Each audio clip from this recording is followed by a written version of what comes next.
Hello, everybody. Welcome back to Pick and Roll, the NBA betting show on the Board YouTube channel, live every weekday morning, right at this time, right around 9:45 a.m. Eastern time. And on this show, for the free picks, we have had a bit of a tough stretch here, and we're looking to bounce back with the one play that we have for today's slate. Bit of a weird slate here. Yeah, there's quite a few games here, but some bigger spreads, but still a play that Pips is a big fan of. So we'll give it that to you in just a second here. But if you've been supporting the content, you're enjoying the content, smash the like button. Help drive us up in that YouTube algorithm. And as always, subscribe to keep up to date with all of our content and hit the notification bell as well so that you never miss out. But the one play today, we actually go into one of those bigger spread games, and we are going to the Kings and the Pistons. Look, Pistons lose a lot of games. If they were to go to garbage time all the time, these guys would never play. One of the guys getting minutes with his team is Jaden Ivey, and we're taking him on a couple of overs for a minus 110 SGP at BetMGM.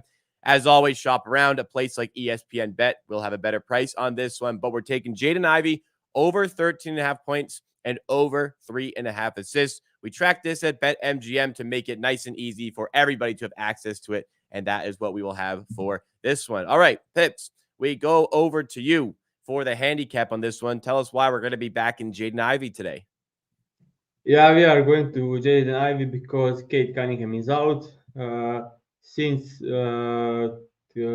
he became a starter in in this season. He averaged 15 points a game, and that's playing next to Kate, who had insane usage, and now he gets to play without him. And even with playing next to Kate, he averaged 4.1 assists. And last season without Kate, he was the main guy, cashing this assist line and points in like 80% of the games. Yesterday, second half without Kate, he played 16 minutes, had 5 assists in the second half, and scored 12 points. And that was only the second half in against the Denver Nuggets, which is tough matchup. And Kings are one of the best matchups in the league. If you take a look at the entire season, uh, they are not doing great against the guards. They are only allowing the fifth most points to guards combined. So combined point guard position and shooting guard position, and they are allowing a lot of assists as well. So this is a good matchup for Ivy to try without Kate Cunningham. He was lately been a bit frustrated because he got benched a couple of games, and now with Kate, he's their main guy to run the offense with. And yeah, it's just a very really good matchup against the Kings backcourt defense here. Yeah, the Kings, I mean, I saw them the other day when they're playing against the Raptors there. Definitely a very potent offense, but maybe not bringing it as much on the defensive end of the court. So looking to capitalize with Jaden Ivey here. All right, let's go to the recap of yesterday's plays, as we do for every show, whether it is a winning day or a losing day. But in this case scenario, unfortunately, a losing day on the show. 0-2 for the plays that were given out yesterday. We had the Terry Rozier under 24.5. Did never even really had a prayer. Terry Rozier was unbelievable in this game. He had 39 points after overtime, so did not go under 24.5. And on the other side, we had the Alperen Şengün alternate under with the alternate game total. And very rare we have a losing side or total involved with one of these SGPs. Alperen Şengün goes under his point line, but the game goes way over its projected line, and we end up losing based on that. Let's go to the Houston one first of all. Yeah, what was so strange about this one where all these points were being put on the board, yet Alperen Şengün still stayed under on his normal point total, let alone the alternate point total we had? Every quarter, both teams in the bonus after 6 minutes, and the total of 60 free throws in the game is what killed this bet. Honestly, Rockets throughout the first 3.5 quarters they're shooting 40% from the three, and Miami Heat ended up shooting 42% from the three. Yeah, that's about it. Nothing. Fred VanVleet started the game like 4 from 5, 5 from 6 from three. Everyone else were making shots, and yeah, just insane. pace was good actually. It was done 95%, 95 pace for the game, which is way below league average. So yeah, I didn't expect 60 free throws. It's insane to even consider this 60 free throws game. So yeah, no Yeah. wonders are cashing 60 free throws game. It is what it is. We've had success with these alternate lines. People may look at the fact that if you took like the regular Şengün line, it would have won. But we've had cover on this previously. We've been shooting well above expected in terms of win rate on these alternate spreads and totals. So a solid play doesn't come through. The Terry Rozier side of things, I didn't watch this, but I know you were messaging me that he started 3 of 3 from 3. Did Terry Rozier just go nuclear in this one or what? Yeah, I mean the defense was really good. Caruso was guarding him, and they were on the level on the screens, which is very difficult for either zero to score. He started with fading away, step backs, side kicks, side shoots, crazy stuff, and everything went in. And when the guy like Terry Rozier got hot so early, confidence sky high, he took like insane shots, made some after. So yeah. Also, he got fouled on the 3 point line 3 times in a single game. So also one of the insane parts.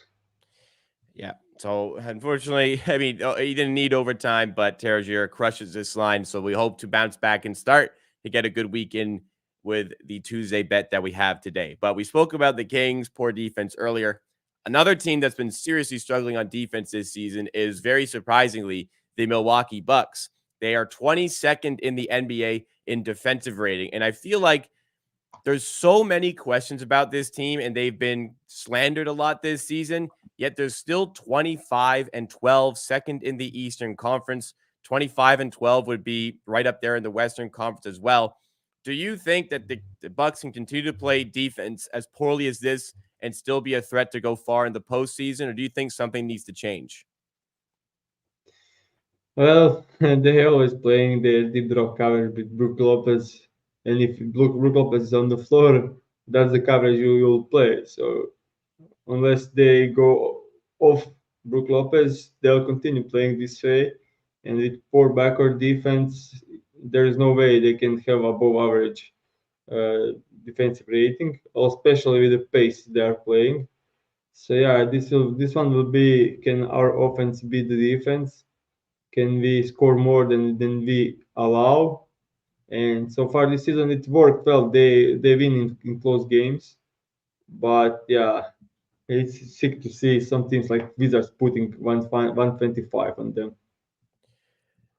One area I see this being a bit of a problem here. Now, I don't know if this, let's say, will be a matchup in the playoffs or anything, but the Pacers have played the Bucks 5 times this season already because we now have the in-season tournament, which allows you to play a team 5 times. They've lost 4 out of 5 games to the Pacers. So when they play an outstanding offense, and it is just a straight shootout because the Indiana Pacers don't exactly have a good defense either. They're 26th in the NBA in defense. Obviously, 5 games is still a small sample size overall. Like, the Bucks win one more game there. It's 2-3 instead of 1-4. But when it gets to like those shootout phases, do you see even some difficulties arising there for this team where they're committing to the shootout, but then I guess Indiana's the best at it. But even still, do they still lack a little bit for these shootout type of games that need a little bit more defensive resistance? I mean, if you are talking about the playoff success, there is no shootouts in the playoffs, so that goes Fair enough. in Yeah. their favor there. But yeah, I don't know how they can defend in the playoffs with backcourt of Damian Lillard and Malik Beasley. That's really difficult. And if Yeah. they play like team again, like Knicks, Brunson will destroy them. So it will be difficult. And also, Cleveland Cavaliers have Garland and Mitchell. How they are going to stop this? And they Tyrese have Maxey as Mobley well. and yeah, Tyrese Maxey. Yeah, and also Embiid. I mean, like drop coverage, you let him shoot wide open mid range entire game. If he has a good game, he'll score 40 points. So, yeah, True. and also some of these teams have like Embiid is a good matchup for defending Giannis. Cavs have Allen and Mobley to defend Giannis, so they are not well matched good thing for them is that Mitchell Robinson is out, so Knicks are not that great inside defense. But third one will be a Yeah. difficult matchup if Mitchell Robinson was healthy there. And the Celtics, like you have Oh, all well, the shooters out in the world out there. Yeah. I feel So like the yeah, Bucks they are will be. not looking great for them. I think the Bucks will look. They're still 25-12. They're still second in the East. That's a terrific record. Like this is like the most scrutinized 25-12 team perhaps ever. But I think that this team will be in play for some defensive help in the guard positions as we get closer to the trade deadline. At least I think they should be because they I committed to mean, David like Lillard. They committed to the like this all out offense, but then they sacrificed the shooting guard position. Like all due respect to Malik Beasley, he's a fine shooter, but he if doesn't they really get do much like else.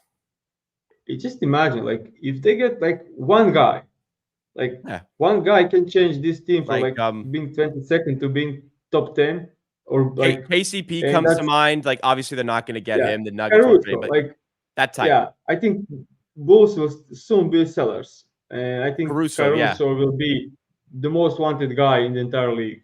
And there is no better fit than playing with the Bucks. Yeah. It's just if they can, I'd have to look in to see like the picks and stuff they have. I don't have Bucks assets top of my head, but that is somebody they should absolutely make a push for 100%. So the Bucks situation will be interesting Just going forward. one underrated player they lost that could help them tremendously this season is Javon Carter.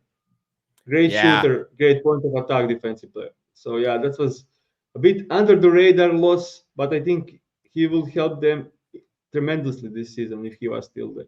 Maybe they can just trade and get him back here. The Golden State Warriors lost Gary Payton to free agency and then just traded for him and got him back. Maybe the Bucks can do the same here with Javon Carter because I also agree that would be a good fit for the team. We've spoken pretty highly about, not like super high, but we've spoken highly about the impact Javon Carter has off of a team's bench, especially a contending team's bench. So another one that could be monitored by the Bucks. But a nice short show for today with one pick and play with a lot of blowout potential on the board. But even with blowout potential, Detroit Pistons players get their minutes, and we are looking to have that with Jaden Ivey here as the Pistons take on the Kings in Motor City. It's a -110 SGP at MGM for Jaden Ivey over 13.5 points and over 3.5 assists. Check it out at ESPN Bet as well, or the Score Bet in Ontario to find a better price on there. But as always, we go for the widely available option. So every viewer has the best chance to tail the play that we have, and that is at -110. So if you're tailing the play, hit that like button. You enjoyed the show, hit that like button. Subscribe to our channel to keep up to date with all the content that we have here. We go live every weekday morning with myself and Pips. Me and Kirk Evans go live Thursday afternoons as well. So tons of content to keep you entertained. Me and Pips be back here same time tomorrow for more from Pick and Roll. Thanks so much for watching.